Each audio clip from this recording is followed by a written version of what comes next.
Well, if you're headed to the mailbox or the post office to return unwanted gifts, you're not alone. According to UPS, today is the peak day for returns.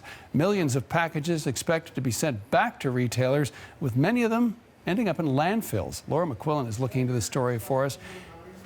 Brand new things ending up in landfills? What's going on? It's surprising, isn't it? Because when you send things back, you expect that someone else is going to be able to buy them. They end up back on a store shelf or on the website, and then someone else just jumps on there with their credit card and buys it. But that's often not the case. We're learning more about this today because, of course, UPS declaring this National Returns Day. They say in the US they expect 1.9 million returns to go into their postal network.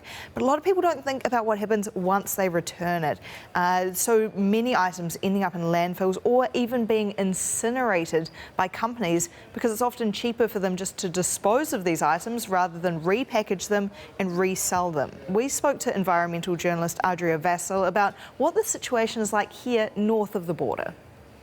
In Canada alone, we are returning $46 billion worth of goods every year.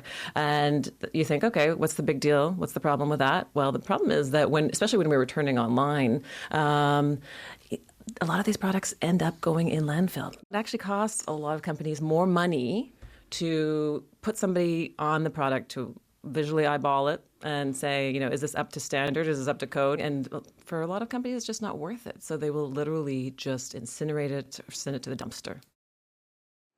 So that will certainly surprise a lot of people who just assumed, it's going to be resold and it will go back into circulation, everything's okay. That amount of waste, one of these companies, Amazon, was pinpointed last year in Europe for doing exactly that, destroying millions of returned items and brand new items as well that it couldn't offload to people. We're talking things like electronics, including cell phones, but also household items like mattresses, some pretty big stuff you can imagine going to landfill, or if it's burned, that's a lot of carbon emissions as well. Many other companies also destroying items that they can't sell. So there's a lot of waste involved in online shopping, in returns as well.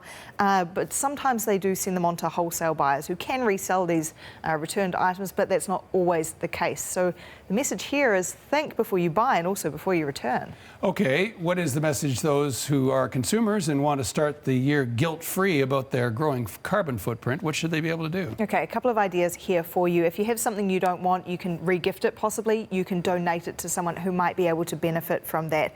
Also, just buy what you need in the first place. Don't buy people stuff that they won't necessarily need. You can ask them what it is they want for Christmas. Don't over-order, buying multiple sizes, different styles of things. Just get what you need. Try it on in the store. You can cut a lot of waste. You can cut a lot of expense and emissions from returning it as well. Okay, good advice. Thanks, Laura. You're welcome.